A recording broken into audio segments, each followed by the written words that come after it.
मधुसूदन चौरसिया, जिल्ला अध्यक्ष, राष्ट्रिय विद्यार्थी सङ्घ पर्सा।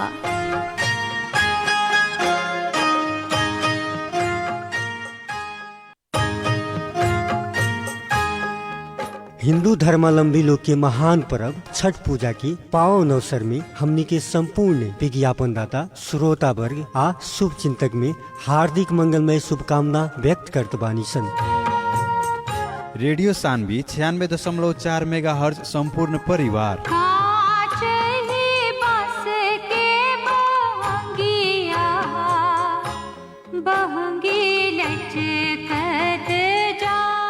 गाउँ सहर सारा गुन्जाउने यो हो रेडियो सान्वी 96.4।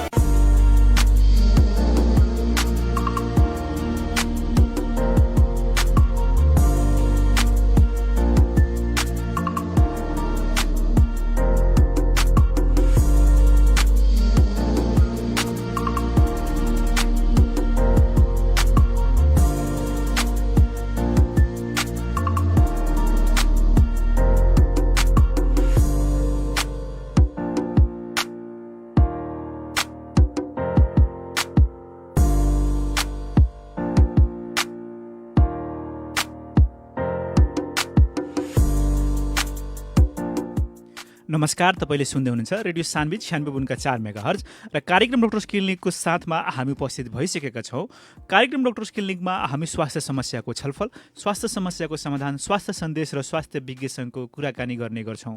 साथै तपाईँहरूको केही स्वास्थ्यसँग सम्बन्धित समस्याहरू छन् भने हाम्रो स्टुडियोको टेलिफोन नम्बर 0153 0154 0153 0154 सम्पर्क गरेर प्रत्यक्ष रूपमा हाम्रो चिकित्सकसँग यहाँहरूले परामर्श पनि लिन सक्नुहुनेछ। कार्यक्रमको साथमा छु म कार्यक्रम प्रस्तोता अनिशकान्त कुशवाहा। कार्यक्रम तपाईँले मङ्गलबारको दिन बेलुकी 7:15 बजेदेखि 8 बजेसम्म रेडियो सान्वी 96.4 मेगाहर्ज तथा अनलाइनको radiosanvi.com र रेडियो सान्वीको अफिसियल फेसबुक पेज मार्फत संसारभर एकैसाथ सुन्न सक्नुहुनेछ। र आज हामी कार्यक्रममा वरिष्ठ फिजिसियन डाक्टर घनश्याम कुमार यादव सरसँग कुराकानी गर्छौँ। आउनुहोस् उहाँलाई स्वागत गरौँ। यहाँले कार्यक्रम डक्टर्स क्लिनिकमा हार्दिक स्वागत छ डाक्टर साहब। धन्यवाद अनिशजी। यो धेरै पर्वको बेलामा कतिको व्यस्त हुनुहुन्छ डाक्टर साहब? पर्वको बेलामा त व्यस्तै छौँ। अब घर पनि हेर्नु पर्यो, अनि यता हस्पिटल पनि हेर्नु पर्यो, क्लिनिक पनि हेर्नु पर्यो, अलिक व्यस्त नै छौँ। दीपावली हामीले मनाइसक्यौँ डाक्टर साहब, र अब छठ चाहिँ आउँदैछ र यो बेलामा चाडपर्वको बेलामा किनमेल गर्नलाई भिडभाड पनि बढेको छ र कोरोनाको जोखिम पनि अहिले त्यतिकै छ। के देखिराख्नु भएको छ यहाँले चाहिँ अहिले बजारमा मास्कको प्रयोग, सामाजिक दूरीको कायमहरू के देखिराख्नु भएको छ? मैले खासै अहिले हेर्ने हो भने सामाजिक दूरी र मास्कको प्रयोग चाहिँ मैले खासै देखिरहेको छैन। हामी अलिक, मलाई लाग्छ हामी अलि निर्भय भएका छौँ होइन, तर त्यति पनि हुनु राम्रो होइन। किनकि अहिले तपाईँले हेर्नुभयो भने सेकेन्ड वेभहरू, जुन सेकेन्ड वेभ हामी भन्दैछौँ युरोपियन कन्ट्रीहरूमा, इभन युएस अमेरिकामा पनि आइसकेको छ। र यो झन् केही लेखहरूमा मैले पढेँ, जुन स्ट्रेन अहिले पाइँदैछ उतातिर, त्यो झन् पहिलाभन्दा पनि जटिल छ र त्यसले लामो समय लिइरहेछ निको हुनमा। त्यसैले म सबैसँग यही आग्रह गर्छु, सामाजिक दूरी चाहिँ हामी बनाइराखौँ। जबसम्म हाम्रो भ्याक्सिन आइरहेको छैन त्यति बेलासम्म हाम्रो ट्रिटमेन्ट भनेको त्यही हो, सामाजिक दूरी, मास्कको प्रयोग र समय समयमा साबुन पानीले हात धुनु। त्यसैले सबैलाई म आग्रह गर्छु यो चाहिँ हामी नबिर्सौँ। अहिले हामी पूर्णतः मुक्त भएका छैनौँ, कोरोनाबाट हामी मुक्त भएका छैनौँ। र आज पनि एउटा मैले न्युज हेरेँ, आज पनि एउटा महिलाको मृत्यु भएको छ कोरोनाले गर्दा हाम्रो यहीँ वीरगन्जमै। त्यसैले हामी त्यति पनि अब हेलचक्र्याइ नगरिकन सतर्क भएर बसौँ। डाक्टर साहब, आजको कार्यक्रममा हामी यो मुटुको फोक्सो रोगसँग सम्बन्धित क्षयरोगको बारेमा कुराकानी गर्छौँ। एकातिर महामारी छ भने अर्कोतिर चाहिँ जुन क्षयरोग छ त्यो छ। आजको अङ्कमा हामी त्यसैको बारेमा तपाईँसँग केही कुराकानीहरू जान्नेछौँ। र कार्यक्रममा सर्वप्रथम त क्षयरोग भनेको के हो डाक्टर साहब? क्षयरोग हाम्रोतिर टिबी भनेर भनिन्छ। टिबी भनेको ट्युबरकुलोसिस भनेर भनिन्छ। त्यही अब एउटा हाम्रो छ ब्याक्टेरिया, एउटा ग्रुप छ जसलाई हामी भन्छौँ माइकोब्याक्टेरियम। र त्यही माइकोब्याक्टेरियम ग्रुपका केही जीवाणुहरू जुन इन्फेक्सन गर्छन् र एउटा रोग लाग्छ, एउटा डिजिज लाग्छ, त्यसलाई हामी क्षय रोग भन्छौँ, जसलाई हामी ट्युबरकुलोसिस, इङ्ग्लिसमा ट्युबरकुलोसिस र नेपालीमा क्षय रोग भन्ने गर्दछौँ। डाक्टर साहब, जस्तै पहिला कोभिड चाहिँ जनावरमा थियो, त्यसपछि चाहिँ मान्छेमा देखियो, त्यस्तै यो हाम्रो क्षयरोग भन्ने चिज जनावर र मान्छेमा हुन्छ कि मान्छेमा मात्र हुन्छ? कहिलेकाहीँ जनावरमा पनि हुन्छ, जस्तै काउ मिल्क छ नि हाम्रो गाईको दुध, त्यसबाट पनि पाइएको छ, मेनली गाईको दुधबाट। त्यसो पकाएर त्यो काँचै दुध खाइयो भने त्यसबाट पनि त्यो हुन्छ। र मेनली चाहिँ यो के भन्छ भने क्षयरोग हाम्रो मान्छेदेखि मान्छेमा सर्ने मेनली रोग हो। र यो मेन हाम्रो जुन हामी खोक्दा या हाच्छिउ गर्दा या जोडले सास फेर्दा जुन साना छिटाहरू जुन हुन्छन् हाम्रो पानीको जस्तो, त्यहीबाट अब त्यो हावाको माध्यमबाट अर्को स्वस्थ मान्छेमा जाने गर्दछन् र यो रोग चाहिँ सर्ने गर्दछ। डाक्टर साहब, भनिन्छ क्षयरोग चाहिँ डरलाग्दो चाहिँ फोक्सोको चाहिँ हुन्छ, तर कता कता सुन्न पनि पाइन्छ कि यो जुनसुकै अङ्गको पनि हुनसक्छ। यो कहाँ हुनसक्छ डाक्टर साहब? यो हेर्ने हो भने मेनली चाहिँ हामीले पल्मोनरी जुन हामी भन्छौँ, यसलाई दुई भागमा बाँडिएको छ ठाउँ अनुसार। अब जिउको अब भनौँ न अङ्ग अनुसार भन्ने हो भने एउटा चाहिँ पल्मोनरी भयो र एउटा चाहिँ एक्स्ट्रा पल्मोनरी भन्छौँ। पल्मोनरी भनेको हाम्रो फोक्सो, एक्स्ट्रा पल्मोनरी भनेको हाम्रो फोक्सो बाहेकका अङ्गहरू। अब पल्मोनरीमा त फोक्सो भइ नै हाल्यो, मेन हाम्रो जुन सबैभन्दा बढी देखा पर्ने। र एक्स्ट्रा पल्मोनरी भनेको हाम्रो ब्रेनमा पनि हुन्छ, हाम्रो घाँटीमा पनि हुन्छ, हाम्रो लिम्फ नोडमा पनि हुन्छ, हाम्रो बोन हड्डी र त्यो जोड्नीहरू जोइन्ट्समा पनि हुन्छ।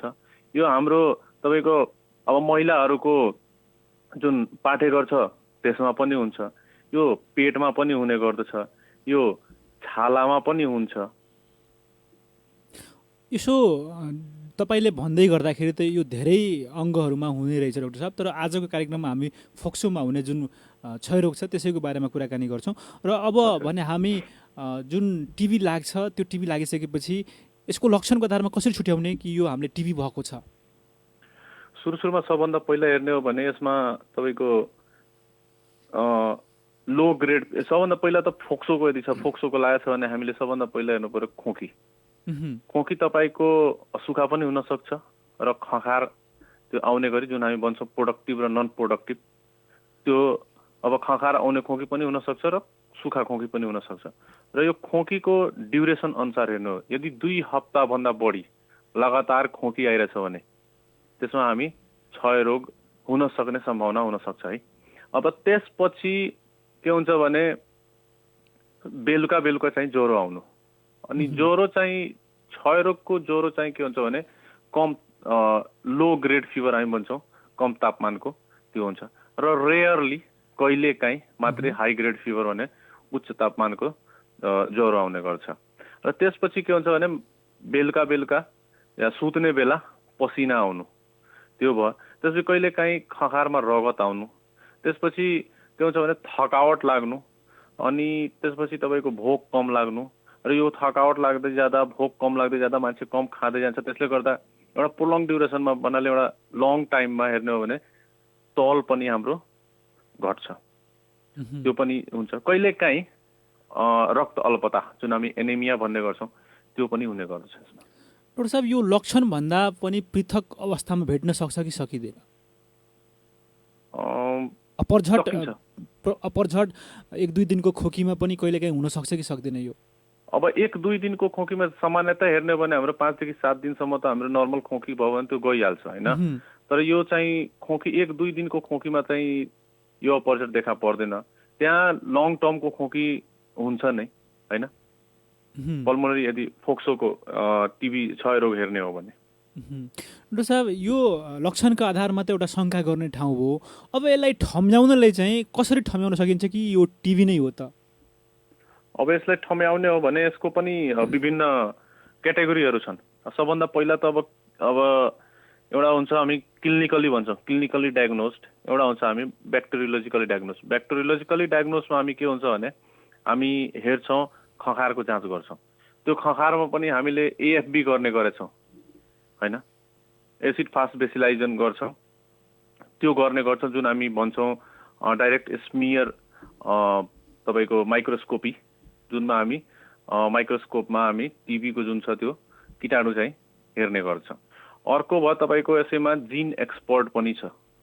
जिन एक्सपर्ट भयो, त्यसपछि यसको 100% भन्यो भने यसको सबभन्दा हामी गोल्ड स्ट्यान्डर्ड जुन भन्छौँ, सबभन्दा कन्फर्मेटरी त्यो हो तपाईँको यसको कल्चर एन्ड सेन्सिटिभिटी, जुन कि हामी 6 हप्तापछि मात्रै त्यसको रिपोर्ट पाउँछौँ।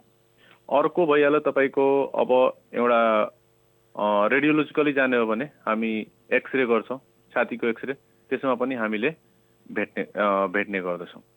डक्टर साहब, अब यसको जुन हामीले अब भनौँ न एउटा शङ्का गर्ने ठम्याउने ठाउँ छ, अब नयाँ यसमा पनि ठम्याउनलाई कुनै प्रविधिहरू आएको छन् कि?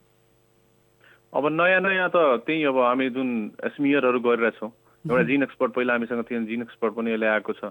त्यसपछि तपाईँको अब जुन हामीले भन्यो त्यो एउटा के भन्छ कल्चर एन्ड सेन्सिटिभिटी, कल्चरबाट। हजुर डक्टर साहब, यो जिन एक्सपर्ट भनेको के हो त? जिन एक्सपर्ट भनेको एउटा त्यो के भन्ने हो भने त्यो खखारकै उसको स्याम्पलबाट हामीले निकाल्ने एउटा त्यो पत्ता लगाउने एउटा प्रविधि हो। र यसमा पनि यदि रिफाम्पिसिन एउटा रेसिस्टेन्ट छ भने त्यसले झन् बढी इफेक्टिभ हुन्छ त्यसमा। जस्तो डक्टर साहब, सामान्य यस्तो हेर्दाखेरि चाहिँ दुई तरिकाबाट चाहिँ बिरामीहरूले चाहिँ आफ्नो खखार दिनुहुन्छ। एउटा चाहिँ जुन जिन एक्सपर्ट विधिबाट चाहिँ त्यो पर्दैन, एउटा साधारण विधि जुन पहिलाको विधि थियो, र अहिले चाहिँ दुई थरीबाट दिन्छन्। यी दुई थरीबाट दिँदाखेरि चाहिँ एउटा नन जिन एक्सपर्ट र एउटा जिन एक्सपर्ट मेथडबाट दिँदाखेरि त्यसबाट के सहजता हुन्छ बिरामीहरूलाई? सहजता भनेको अब पहिला के हुन्थ्यो भने 2016 एउटा गाइडलाइन आएको छ। एउटा 2016 भन्दा पहिला हामी दिनको एक दिन आज दियो, त्यसपछि फेरि भोलिपल्ट दियो, त्यो अनुसार थियो। अनि त्यसपछि रिजल्ट आउँथ्यो, 2-3 दिन लाग्थ्यो।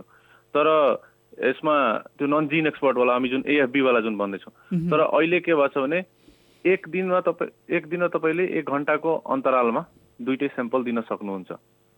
र रह्यो जिन एक्सपर्टवाला तपाईँको विदिन 2-3 आवर्समा तपाईँको रिजल्ट पाउन सक्नुहुन्छ। डक्टर साहब, यो दुईटै विधिबाट परीक्षण गराउँदा चाहिँ कतिको शुल्क लाग्छ बिरामीहरूलाई? अहिले हाम्रो सरकारले यसको गरेछ, निःशुल्क नै यसको व्यवस्था गरेछ। यो हाम्रो यदि पर्सा जिल्लामा हेर्ने हो भने अहिले हाम्रो एएफबी हेर्ने हो भने हाम्रो यहाँ नारायणीमा र तपाईँको पोखरियामा पनि हुन्छ। हाम्रो कलैया, सिमरा चारैतिर भइरहेछ यो टिबीको खखारको जाँचहरू। भनेपछि त्यो सम्बन्धित ठाउँमा गएर चाहिँ निःशुल्क रूपमा जो कोहीले पनि आफ्नो खखारको परीक्षण गराउन सक्नुहुनेछ। हजुर। एउटा अर्को पनि छ, एउटा एनजिओ छ, म नाम चाहिँ बिर्सिरहेछु, हामी अबद्ध छौँ। त्यो एनजिओले पनि के गर्छ भने तपाईँको जाँच त गराउँछ नि खखारको, साथै फ्रीमा एक्सरे पनि गरिदिँदो रहेछ। हजुर डक्टर साहब, जस्तै अब यो एनजिओहरू पनि छन् यसमा चाहिँ सहयोग गर्ने होइन, अब त्यसमा पनि अब फ्रीमा एक्सरेको पनि व्यवस्था गरिदिने। अब एक्सरे चाहिँ जुन रिपोर्ट आउँछ त्यो रिपोर्टको लागि चाहिँ रिडिङ गरिदिएर ठम्याइदिनले त डक्टरहरू हाम्रो कतिको सहयोग गरिराख्नु भएको छ? गरिराख्नुपर्छ। हाम्रो एकचोटि सोध्नुपर्छ या भन्नुपर्छ, उहाँहरूले हाम्रो रेडियोलोजिस्टहरू जो हुनुहुन्छ उहाँहरूसँग एकचोटि भनेपछि उहाँहरूले रिडिङ गरेर हामीहरूले बताइदिनुहुन्छ। किनभने सबै चिज त्यसमा चाहिँ बिरामीहरूको चाहिँ निःशुल्क हुन्छ, त्यहाँ चाहिँ बिरामीले चाहिँ प्रत्यक्ष रूपमा चाहिँ पे गरेको हुँदैनन्। तर अब एनजिओले चाहिँ त्यसमा चाहिँ अब खखारको परीक्षण पनि एक्सरेको पनि एउटा भनौँ न सहयोग गरिदिने। अब त्यस्तो ठाउँमा चाहिँ कहिलेकाहीँ के हुन्छ भने चाहेर पनि जुन एउटा नतिजा दिनुपर्ने हो त्यो नतिजा भन्दा दिन नखोज्ने पनि यसो कहिलेकाहीँ बुझ्न सकिन्छ। तर जुन अब तपाईँ एउटा चिकित्सक भएर काम गरिराख्नु भएको छ, अब तपाईँले त्यो एनजिओलाई पनि चिनिराख्नु भएको छ र त्यसले गरेको कामले पनि तपाईँले चित्त बुझेको छ अहिलेसम्म यसरी बुझ्दाखेरि। अब भविष्यमा पनि यस्ता एनजिओहरू जुन सहयोग गर्दैछन् क्षयरोगको क्षेत्रमा, उहाँहरूले चाहिँ कतिको आशा गरिराख्नु भएको छ कि उहाँहरूको यो सहयोग चाहिँ निरन्तरता पाउनु पर्यो?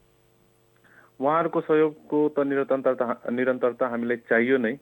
तर एउटा अर्को पनि के छ भने हामीले के ल्याकिङ के छ भने हाम्रो फिल्ड वर्कमा अलिकता हामी कहीँ न कहीँ हामी चुकेको लागिरहेछ कि।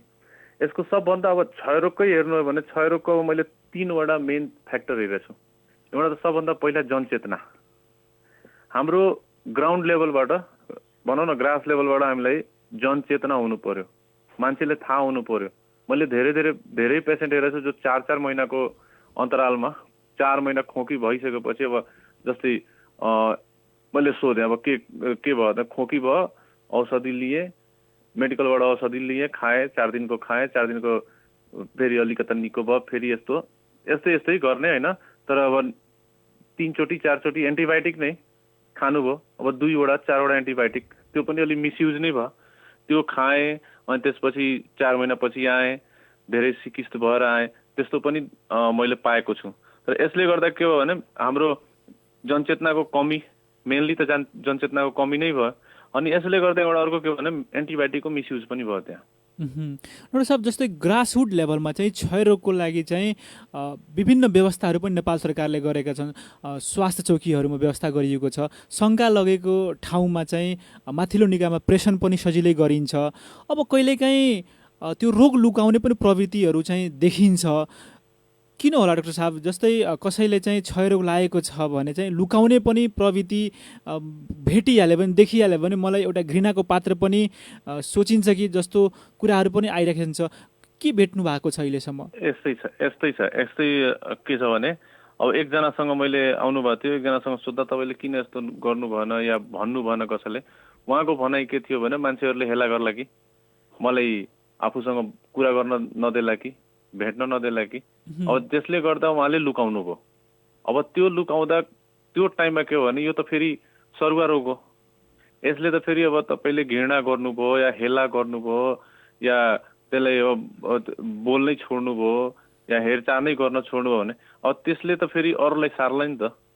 त्यसैले यो हाम्रो समाजमा अलिकता कहीँ न कहीँ मैले यो पाएको छु कि यो हेला गर्ने या घृणा गर्ने प्रवृत्तिले गर्दा पनि धेरैजनाले रोगलाई चाहिँ लुकाउँदा रहेछन्, जुन चाहिँ पछि जटिल हुँदा त्यो जसलाई लागेको छ त्यसलाई त समस्या पार्छ नै, बरु त्यो यदि सरुवा छ भने अरूलाई पनि समस्या पार्न सक्छ। डाक्टर साहब, जस्तै स्वास्थ्य कर्मीहरूसँगको अनुभवको कुरा लिँदाखेरि क्षयरोगको विषयमा चाहिँ अब उहाँहरू कन्ट्याक्ट ट्रेसिङमा जानुहुन्छ, मासु स्क्रिनिङमा पनि उहाँहरू कहिलेकाहीँ जानुहुन्छ, अनि क्षयरोगको लागि चाहिँ स्याम्पल माग्दाखेरि, खकार माग्दाखेरि मलाई छैन, यो हुनै सक्दैन भनेर पनि कहिलेकाहीँ यस्तो जवाफहरू आउँछ र उहाँहरू चाहिँ निराश भएर चाहिँ जुन एउटा स्क्रिनिङ गर्नुपर्ने हो त्यो स्क्रिनिङ चाहिँ उहाँहरूले गर्न सक्नुहुन्न र एउटा जुन नतिजा आउनुपर्ने हो सम्भावित त्यो पनि आउन सक्दैन।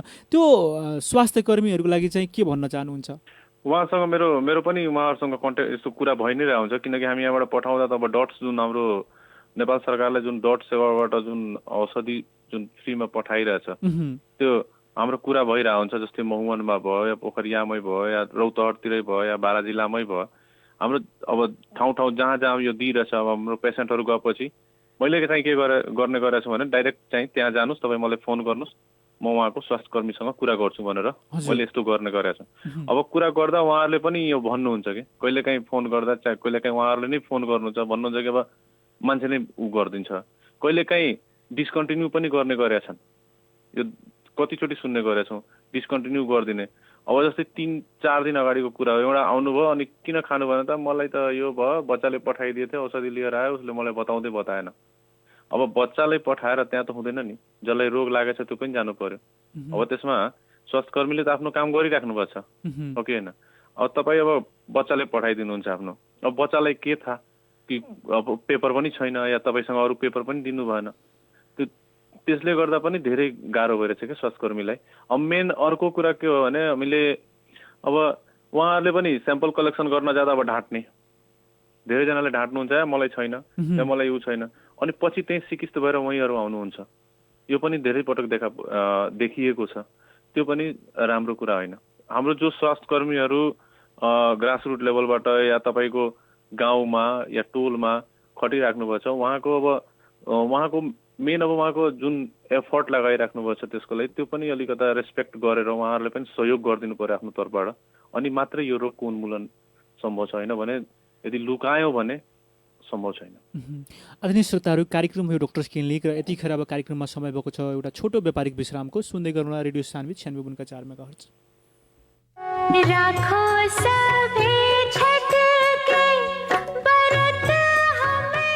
हिंदू लोग के आस्था के पर्व छठ पूजा के शुभ उपलक्ष्य में हमनी के संपूर्ण नगरवासी, जिलावासी आ देश विदेश में रहल संपूर्ण नेपाली सब में सुख, समृद्धि, दीर्घायु तथा उत्तर प्रगति के कामना करत बानी।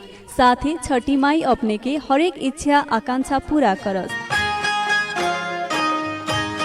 पार्षद क्षेत्र नंबर 3 का प्रतिनिधि सभा सदस्य माननीय हरिनारायण रोहनिया।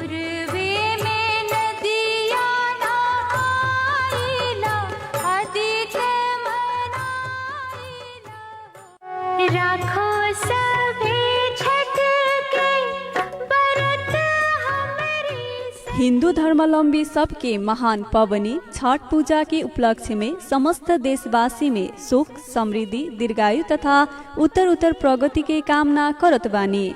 साथ ही छठी माई अपने के हरेक इच्छा आकांक्षा पूरा करस।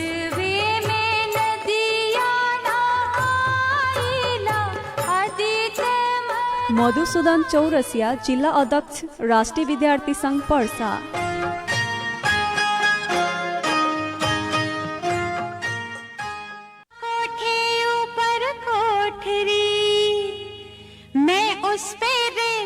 ए काका, घर तो गजब बनैल हो। हाँ बउओ, घर तो बन गईल, लेकिन झाल ढोका खातिर काठ खोजतानी। तहरा नजर में बा केन हऊ? हई ल काका, कौना दुनिया में बड़ा? अब काठ के जमाना गईल। वर्षों वर्ष टिके वाला काठ से भी सस्ता एल्युमिनियम के झाल ढोका और स्टील के रेलिंग बनवावा। रंग रोदन के झंझट नहीं खे, सड़े गले के भी चिंता नहीं खे। ऐसन बात बा? हाँ काका, ओकरा खातिर क्रिएटिव एल्युमिनियम आ आयरन वर्कशॉप प्रतिमा चौक में सीधे संपर्क कर। सारा काम तहरा हिसाब से कर दी लोग। आ दशहरा दीपावली के अवसर में विशेष छूट ऑफर में भी काम हो रहा बा। जी, 5% डिस्काउंट ऑफर में 5 वर्ष के फ्री सर्विसिंग के व्यवस्था और सामान होम डिलीवरी के व्यवस्था के साथ काम हो रहा बा। आज बुकिंग कराई। संपर्क के खातिर creative aluminium and iron workshop, Pratima Chowk, Birgunj. Mobile number 9855 29 और 98 029 81 297। जब दिल न लगे दिलदार, हमारी गली आ जाना। Admission open. बिरगंज 8 पानी ट्याङ्कीमा अवस्थित डेसिमल कलेजले गर्वका साथ नयाँ शैक्षिक सत्रका लागि +2 मा विभिन्न संकायमा भर्ना खुलेको सहर्ष जानकारी गराउँदछौँ। विभिन्न संकायहरू म्यानेजमेन्ट, एग्रिकल्चर साइन्स, ल, होटल म्यानेजमेन्ट, एजुकेसन र जर्नलिजम। कलेजहरूको भिडमा डेसिमल नै किन? किनभने प्रदेश नम्बर 2 मै सबैभन्दा बढी +2 कानून तर्फ अध्ययन अध्यापन गराउने पहिलो कलेज हो डेसिमल कलेज। दक्ष तथा अनुभवी प्राध्यापकहरूबाट कक्षा सञ्चालन गराइने, आफ्नै अत्याधुनिक भवन र एयर कन्डिसन कक्षा कोठा भएको। विगत 3 वर्षदेखि सम्पूर्ण संकायमा 100% नतिजा निकाल्न सफल। अहिलेको विषम परिस्थितिमा पनि अनलाइन मार्फत कक्षा सञ्चालन गर्दै आएको। निशुल्क कोचिङ कक्षाको व्यवस्था, जब प्लेसमेन्ट ग्यारेन्टी। स्वस्थ, स्वच्छ तथा शान्त वातावरणमा नेपाल सरकारले तोके बमोजिम स्वस्थ मापदण्ड अनुसार पठन पाठन गराइने, रेगुलर सेमिनार तथा स्किल डेभलपमेन्ट ट्रेनिङको व्यवस्था, साथै यातायातको सुविधा भएको। अनि यस वर्ष कोभिड-19 रिलिफ स्कलरशिपमा पहिलो भर्ना हुने 111 जनालाई विशेष स्कलरशिपको व्यवस्था, तसर्थ समयमै आफ्नो सिट सुरक्षित गर्नुहोस्। www.decimalcollege.com/contact मा गई अनलाइन फारम भर्न सक्नुहुनेछ। विस्तृत जानकारीका लागि सम्पर्क मोबाइल नम्बर 9855 38 245, 9825 22 32 45 र 9855 32 850। Dare to be great. Decimal College, पानीट्याङ्की, बिरगञ्ज। काका काका, ए लौ न, के भो काकालाई? ओहो, हार्ट अट्याक भयो जस्तो छ त। लौ न, छिटो गरौँ न, यहाँ मान्छे मर्ला जस्तो भइसक्यो। के गर्ने त? कहाँ लैजाने? अब यता लग्ने उता लग्ने भनेर समय खेर नफालौ, बरु सिधै डाक्टर जितेन्द्र कुमार मिश्राकोमा लिएर जाउँ। डाक्टर जितेन्द्र, त्यहाँ चाहिँ किन लैजाने नि? किनभने प्रदेश नम्बर 2 मै एकमात्र क्याथ ल्याब सञ्चालन गर्न सक्षम डाक्टर हुन् जितेन्द्र कुमार मिश्रा। ए हो र? अनि के सुविधा उपलब्ध छन् त? सेवाहरू जालीद्वारा मुटुको बन्द रक्त सञ्चार खोल्ने एन्जियोप्लास्टिक, मुटुको चालमा गडबडी भएमा ब्याट्री हालेर ठिक गर्ने पेसमेकर, मुटुको बन्द रक्त सञ्चार जाँच गर्ने एन्जियोग्राफी, दौडाएर मुटुको चाल हेर्ने टिएमटी, मुटुको भिडियो एक्सरे, इको तथा इसिजी का साथै मुटुसँग सम्बन्धी कुनै पनि समस्याको समाधान तथा उपचार सहजै पाइन्छ। साथै घरमा बसी टेलिफोन मार्फत परामर्श पनि लिन सक्नुहुनेछ। विस्तृत जानकारीका लागि सम्पर्क डाक्टर जितेन्द्र कुमार मिश्रा, सम्पर्क नम्बर 98 416 70 596। अरे ऐसे त दुख बहुत एक बाटे जिंदगी। का भइल काका, काहे उदास बैठल बानी? का कोही बबी, दर्द के मारे बुझाता मुड़ी फाटता। तोहरा काकियों के तबीयत खराब बा, साफा दुनु बेकट परेशान हैरान हो गई बानी सन। ए काका, इतने बात ला परेशान बानी? सीधे चल ना जाई Nepal Indo hospital. Nepal Indo hospital काहे बबी, उमे का होला? काहे कि नेपाल इंडो हॉस्पिटल में विभिन्न विशेषज्ञ चिकित्सक द्वारा हरेक रोग के उपचार सरल आ सुपथ मूल्य में होखेला। अच्छा बबी, वहाँ काठी काठी के सुविधा बा? तो सुनी काका, वहाँ मिले वाला सुविधा आ उपचार सब paralysis, brain haemorrhage, spine injury, spine tumour लगायत के नसा संबंधी रोग के उपचार, मुटु, हाड जोड़ने, स्त्री तथा प्रसूति रोग संबंधी उपचार, ओही तरे छाती तथा पेट, छाला, नाक, कान, घाटी संबंधी समस्या के उपचार सहज रूप में होखेला। इतने कहाँ, वहाँ तो फुल बॉडी चेकअप, आधुनिक आईसीयू तथा NICU, ventilator, video X-ray, digital X-ray, ECG, echocardiography, सीआम मशीन लगायत के सेवा सब एके जगह मिलेला। आई हॉस्पिटल कहाँ बा? नेपाल इंडो हॉस्पिटल भंसा रोड, रजत जयंती चौक में बा। संपर्क नंबर 051 52 0075 52 0077। नेपाल इंडो हॉस्पिटल 24 घंटा अपने की सेवा में। गाउँ सहर सारा गुन्जाउने यो हो रेडियो सान्वी 96.4। स्वागत छ यहाँहरूलाई कार्यक्रम डक्टर्स क्लिनिकमा। र आजको कार्यक्रममा हामी वरिष्ठ फिजिसियन डाक्टर घनश्याम कुमार यादव सरसँग कुराकानी गर्दैछौँ। आउनुहोस् उहाँलाई पनि स्वागत गरौँ। यहाँलाई पुनः स्वागत छ डाक्टर साहब। धन्यवाद फेरि अनिजी। डाक्टर साहब, हामी क्षयरोगको बारेमा कुराकानी गर्दै थियौँ र अब चाहिँ क्षयरोगको लक्षण, कारणको कुराहरू गरिसकेपछि, यसका जाँचका कुराहरू गरिसकेपछि, पत्ता लगाउने विधिका कुरा गरिसकेपछि अब चाहिँ क्षयरोगको जुन एउटा उपचार पद्धति छ, कसरी गर्नुहुन्छ यसको उपचारहरू र कसरी चाहिँ बिरामीहरूले चाहिँ सफलतापूर्वक चाहिँ यसका उपचार पुरा गर्न सक्छन्? यसको अब क्षयरोगको के छ भने हामीले एक दुईवटा कुरा मिस गरेका छौँ। त्यो उपचार भन्दा पनि पहिला हामीले एउटा यसको जोखिम जुन छ, जोखिममा को पर्छन् भने हामीले एकचोटि को पर्छन् डाक्टर साहब जोखिममा? हजुर, जरुरी छ। अब यसको जोखिममा भने हामी मेनली हेर्ने हो भने बच्चा र वृद्ध, बच्चा र वृद्ध चाहिँ यसको जोखिममा पर्ने गर्छन्। र त्यसपछि अब जस्तै कसैले एचआइभी भएको छ या कसैले क्यान्सर भएको छ, उहाँहरूको अब हामीले थाहा नै छ यो मेनली सक्रिय जुन हुन्छ त्यो मेनली तपाईँको रोग प्रतिरोधक क्षमता कम भयो भने उहाँहरूलाई यो बढी हुने गर्दछ। अब यसमा एचआइभी एड्समा वा तपाईँको यो जुन क्यान्सरमा, यसमा चाहिँ यो बढी नै रोग प्रतिरोधक क्षमता हाम्रो धेरै कम हुन्छ। अब यसले गर्दा टिबीको चान्स यो दुई अर्को रोगहरूमा भनौँ न क्रोनिक रोगहरूमा चाहिँ हुने गर्दछ। अब अर्को के भयो भने एउटा हामी जुन जेल भन्छौँ हामी, अब जेल भयो भने जस्तै अब कारागारहरू भयो, धेरै भिडभाड हुने ठाउँ, अरू धेरै भिडभाड, धेरै के भनौँ अब घनत्व ठाउँमा चाहिँ धेरैजनाको चाहिँ समूहमा बसिरहेछन् भने हजुर त्यो टाइममा पनि उहाँहरू पनि धेरै रिस्कमा बस्नुहुन्छ। खास गरी हामी जेलको कैदीहरूमा धेरै नै टिबी हामी क्षयरोग फेला पारेका छौँ। अब आउने हो भने अब हामी त्यो ट्रिटमेन्टकोतिर हेर्ने हो भने अब ट्रिटमेन्ट यसको के हुन्छ भने तपाईँको सरकारले नै यसको ट्रिटमेन्टको व्यवस्था गरेको छ, फ्री ट्रिटमेन्ट हुन्छ यसको। अब सबैको अब बेग्ला बेग्लै, जस्तै अब हामीले नर्मल जुन भन्छौँ मेन हाम्रो जुन यो पल्मोनरी ट्युबरकुलोसिस भयो, यसको ड्युरेसन र अर्को ड्युरेसन पनि यसको अब यसलाई के गरेछ भने क्याटेगोरीमा डिभाइड गरेर छ। अब क्याटेगोरीमा के भन्छ भने 1, 1A, 2, 2A गरेर यो चाहिँ क्याटेगोरीमा डिभिजन गरिएको छ। साधारण भाषामा भन्दाखेरि डाक्टर साहब कति महिनासम्म चाहिँ खानुपर्ने हुन्छ यसको औषधि? अब यसको डिपेन्ड गर्छ। अब तपाईँको फ्रेस नयाँ टिबी हामी भन्छौँ, फर्स्टचोटि डायग्नोस भएको छ र नयाँ टिबी छ भने 6 महिना खानुपर्छ होइन। अब त्यसमा पनि डिभाइड गरेर 2 महिना इनिसियल र 4 महिना हामी जुन कन्टिन्युएसन भन्छौँ त्यो बेला। अब अर्को छ अब जस्तै नयाँ केस नै हो, अब नयाँ केसमा तपाईँको यदि त्यो अब हड्डी या त्यसको जोड्नीको भयो या हाम्रो जुन ब्रेनको भयो, हामी जुन सेन्ट्रल नर्भस सिस्टम जुन भन्छौँ ब्रेनको भयो भने त्यसमा चाहिँ 12 महिना खानुपर्छ। जस्तै 2 महिना इनिसियल र 10 महिना चाहिँ त्यो कन्टिन्युएसन वाला।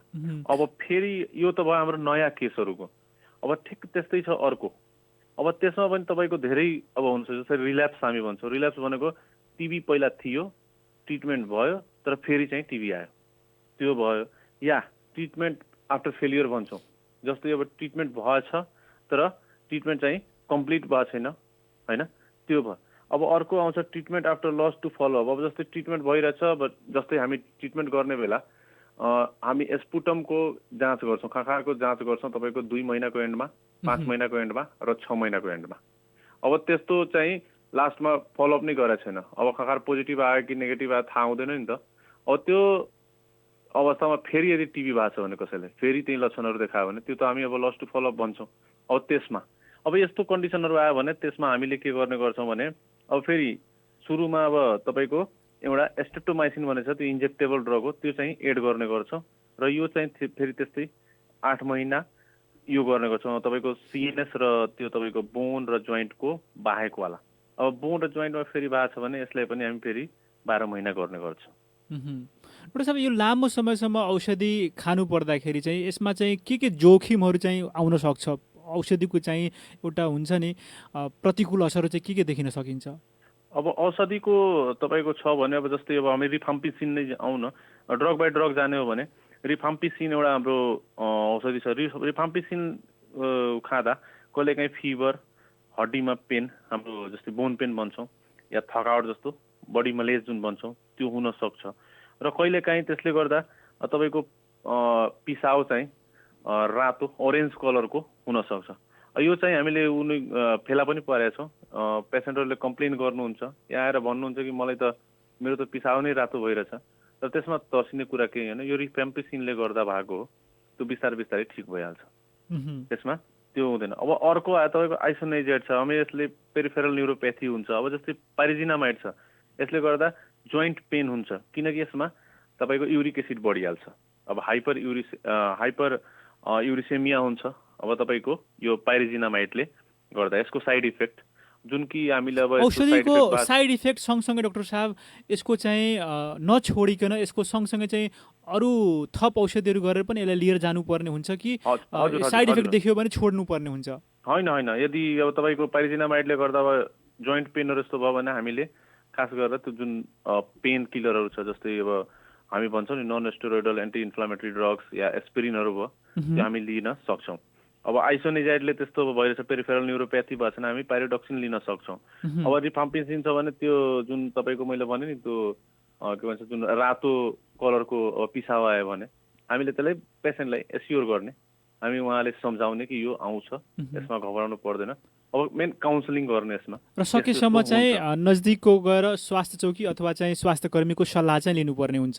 हजुर हजुर, त्यो त लिनै पर्यो। अब यदि कुनै पनि ड्रग छ, ड्रगको साइड इफेक्ट हुन्छ नै, कुनै पनि ड्रग होस्, नछोडिकन चाहिँ गएर सल्लाह चाहिँ लिनुपर्यो। एकचोटि चाहिँ त्यो जो उहाँ सरकारले जसलाई राखेको छ, अब त्यही हामीले जुन अघि नै भन्यो स्वास्थ्य कर्मी, अब उहाँहरूले त्यति एफोर्ट गर्नुपर्छ, त्यति मेहनत गर्नुपर्छ, एकचोटि गएर उहाँसँग सल्लाह लिनुहोस्। उहाँहरूले राम्रो सल्लाह दिनुहुन्छ, के गर्नुपर्ने हो, उहाँहरू त्यसमा दक्ष हुनुहुन्छ, उहाँहरूले ट्रेनिङ लिनुभएको छ, उहाँहरूले मजाले सम्झाउनुहुन्छ र के गर्नुपर्ने हो सब सल्लाह उहाँहरूले दिनुहुन्छ, तर औषधि चाहिँ छोड्नु हुँदैन। डाक्टर साहब, अब भने हामी कार्यक्रमको अन्त्यमा छौँ। अन्त्यमा रेडियो सानवी सुनिरहनु भएका सम्पूर्ण श्रोताहरूलाई के भन्न चाहनुहुन्छ? अब रेडियो सानवी सुनिरहनुभएका सम्पूर्ण श्रोताहरूलाई एकचोटि म छठको शुभकामना दिन्छु। छठी माताले सबैको राम्रो उत्तरोत्तर प्रगति गरून्, सबै स्वस्थ रहन्। र एकचोटि फेरि भन्छु, सबैजना जबसम्म भ्याक्सिन आउँदैन हाम्रो कोरोनाको, सजग बसौँ, फिजिकल डिस्टेन्सिङ राखौँ, मास्क लगाउँ र टाइममा साबुन पानीले हात धोउँ। अहिले चिसोको मौसम छ, अहिले झन् रुगाखोकी यस्तो समस्याहरू झन् बढ्छ, झन् देखा पर्छ। त्यसैले फेरि आग्रह गर्छु, एकचोटि जबसम्म भ्याक्सिन आउँदैन यो मास्क, फिजिकल डिस्टेन्सिङ र साबुन पानीले हात चाहिँ निरन्तरता यसलाई दिउँ। हस्त अत्यन्तै व्यस्त समयको बावजुद पनि हामीलाई दिनुभएको महत्त्वपूर्ण समय अनि महत्त्वपूर्ण विचारको लागि तपाईँलाई धेरै धेरै धन्यवाद डाक्टर साहब। धन्यवाद। आदरणीय श्रोताहरू, कार्यक्रम डाक्टर क्लिनिकको आजको अङ्कमा हामीले वरिष्ठ फिजिसियन डाक्टर घनश्याम कुमार यादव सरसँग कुराकानी गऱ्यौँ। हाम्रो कार्यक्रम तपाईँलाई कस्तो लाग्छ कृपया प्रतिक्रिया दिन नभुल्नुहोला। फेरि अर्को अङ्कमा फरक अतिथिका साथ उपस्थित हुने बाचा गर्दै प्रविधिका अनुपसँगै म कार्यक्रम प्रस्तुता अनिश कान्त पनि बिदा हुन्छु। सुन्दै गर्नुहोला रेडियो सानबीच 96.4 मेगाहर्ज। नमस्कार।